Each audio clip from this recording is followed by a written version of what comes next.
5 senators ان کا اجلاس بلایا ہے اور 7 پاکستان تحریک انصاف کے ساتھ بھی اجلاس ہے۔ 18ویں آئینی ترمیم کو مکمل بحال کرنے اور 19ویں آئینی ترمیم کو مکمل ختم کرنے کی تجویز ڈرافٹ میں شامل ہے۔ مجوزہ ڈرافٹ کے مطابق آرٹیکل 63A میں ترمیم کے تحت پارٹی پالیسی کے تحت ووٹ شمار ہوگا، جبکہ آرٹیکل 48 میں ترمیم بھی مجوزہ آئینی ڈرافٹ میں شامل ہے، اور بھی چیزیں ہیں۔ تو یہ اس وقت تک کی پیش رفت ہے۔ اب آگے چل کے آج جو معاملہ ہوا اور جس طریقے سے سینیٹرز کی جانب سے اپنے دکھ بیان کیے گئے، ANP کے سینیٹر نے کہا جی کہ کس طریقے سے ہراساں کیا جا رہا ہے۔ جو BNP مینگل کی خاتون سینیٹر ہے وہ تو رو پڑی اور وہ آبدیدہ ہو گئی، اور انہوں نے کہا جی کہ جس طریقے سے ہمارے ساتھ جو سلوک کیا جا رہا ہے۔ سینیٹر نسیمہ احسان نے کہا کہ میرے پاس الفاظ نہیں ہیں، مگر میں صرف کہنا چاہتی ہوں کہ چادر اور چار دیواری کی پامالی ہے، ہمیں چادر اور چار دیواری کی پامالی کے بجائے مل بیٹھ کر مسئلے حل کرنے چاہیے۔ وہ دوران تقریر جن کے بارے میں یہ تھا کہ ان کے بیٹے کو اغوا کیا گیا، یہ اختر مینگل نے 2 دن پہلے کہا۔ اب اسی بنیاد پر اختر مینگل نے واپس آنے کا اعلان کیا ہے کہ میں پاکستان آ رہا ہوں چونکہ میرے سینیٹرز کو ہراساں کیا جا رہا ہے۔ اور سینیٹر شیری رحمان اور انوشا رحمان سمیت سینٹ کی متعدد خواتین نے نسیمہ احسان سے ملاقات کی اور ان سے اظہار یکجہتی کی اور ان کو دلاسا دیتے رہے۔ ظلم کرتے ہیں اور پھر وہ جو خواتین ہیں میک اپ والی جو وہاں آنٹیاں بیٹھی ہوتی ہیں وہ پھر ان کے ساتھ اظہار یکجہتی بھی کرتی ہیں، اور یہ ایک صورتحال ہے۔ کامران مرتضیٰ نے کہا کہ سردار اختر مینگل استعفیٰ دے کے جا چکے ہیں، جس طرح ان کے 2 سینیٹرز سے اس طرح ووٹ لینا تو معاملات اور خراب ہوں گے۔ ہماری پارٹی کے لوگوں کو بھی دھمکایا جا رہا ہے اور گالیاں دی جا رہی ہیں۔ آپ اس بچی اور بہن سے اس طرح ووٹ نہ لیں، ہم ووٹ دینے کے لیے تیار ہیں مگر ہمیں دلیل سے قائل کیا جائے۔ ممکن ہے آج ووٹ لے لیں مگر ہمارے دلوں میں یہ کیل کی طرح پیوست ہو جائے گا۔ سینیٹر نسیمہ کے بچے کو اٹھایا گیا، اختر مینگل استعفیٰ دے کے چلا گیا ہے، کل ہو سکتا ہے یہ بچی اور ساتھی سینیٹر بھی استعفیٰ دے دیں، کل ہو سکتا ہے بلوچستان کے 5 سینیٹرز اور بھی مستعفی ہو جائیں۔ سینیٹر کامران مرتضیٰ جو لیگل مائنڈ ہے جمعیت کا، وہ کہہ رہا ہے ہو سکتا ہے میں بھی استعفیٰ دے دوں جو حالات آپ نے رکھے ہوئے ہیں۔ اور اسی طریقے سے ANP کے ایک سینیٹر کہتے ہیں کہ ہمارے لوگوں کو بھی ہراساں کیا جا رہا ہے۔ اب مجھے بتائیں، پاکستان تحریک انصاف کا تو اپنی جگہ پہ بھرپور ایک طریقے سے وہ چیزوں کے اوپر ڈٹے ہوئے ہیں، لیکن آپ اندازہ لگائیں کہ 3 اور جماعتیں، اب سینیٹر کامران مرتضیٰ کہتا ہے میں نام نہیں لینا چاہتا، ہمارے لوگوں کو ہراساں کیا جا رہا ہے، گالیاں دی جا رہی ہیں، دھمکایا جا رہا ہے۔ تو جمعیت کی آ گئی گواہی، BNP مینگل کی گواہی آ گئی، ANP کی گواہی آ گئی، اور کیا باقی پیچھے کیا بچتا ہے؟ اور پھر بھی کہا جائے کہ یہی آئینی ترمیم ہے اور یہی برقرار رہنی اور اسی کے مطابق آگے بڑھنا ہے، تو میں سمجھتا ہوں کہ اس کی کوئی حیثیت نہیں ہوگی۔ اب جو 2 بڑی پیش رفت سامنے آئی ہیں، ایک تو 304 سندھ ہائی کورٹ بار ایسوسی ایشن کے جو ممبران ہیں، انہوں نے چونکہ سندھ بار کونسل اور کراچی بار ایسوسی ایشن نے کنونشن کر کے آئینی ترمیم کے خلاف کھڑے ہو گئے، لیکن سندھ ہائی کورٹ بار ایسوسی ایشن نے اس دن جو پیپلز لائرز فورم ہے انہوں نے کنونشن میں بھی حالات خراب کرنے کی کوشش کی، اور سندھ ہائی کورٹ بار ایسوسی ایشن بلاول کے ساتھ کھڑی ہے۔ تو جو ممبران ہیں سندھ ہائی کورٹ بار ایسوسی ایشن کے، جو آج سندھ ہائی کورٹ میں موجود تھے، درخواست پر 304 سندھ ہائی کورٹ بار ایسوسی ایشن کے ممبران وکلا نے دستخط کیے ہیں۔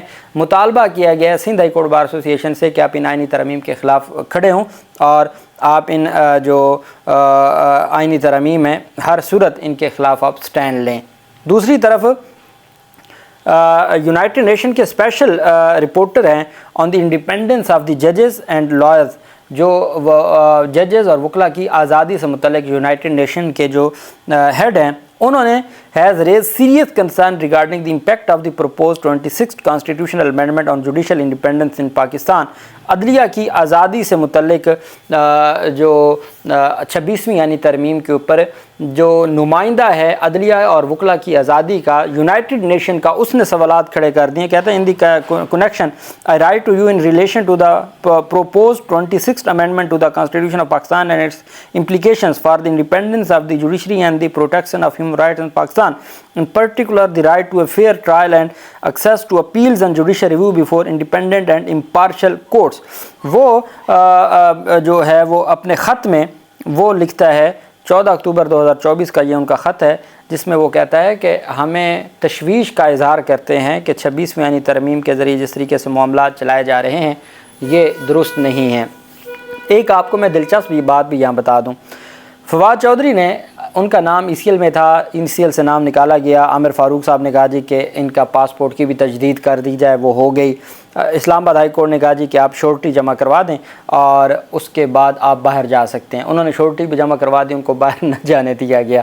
اب فواد چودھری نے اسلام آباد ہائی کورٹ کے چیف جسٹس عامر فاروق صاحب کی عدالت میں درخواست دی ہے کہ مجھے باہر نہیں جانے دے رہے، تو جو میں نے شورٹی جمع کروائی ہے وہ مجھے رقم واپس دے دیں، میں نہیں باہر جاتا، جو میں نے جمع کروایا ہے وہ مجھے واپس دے دیں۔ یہ فواد چودھری کی جانب سے آج درخواست دائر کی گئی ہے۔ یہ ہمارا عدالتی نظام ہے اور اس طریقے سے لوگ پریشان ہیں۔ اب ہم آ جاتے ہیں سپریم کورٹ آف پاکستان کا فیصلہ ڈیم فنڈ سے متعلق جاری کیا گیا ہے۔ سپریم کورٹ آف پاکستان نے عدالت عظمیٰ کے ڈیم فنڈ اکاؤنٹ میں موجودہ رقم کو حکومتی پبلک اکاؤنٹ میں منتقل کرنے کا حکم دے دیا۔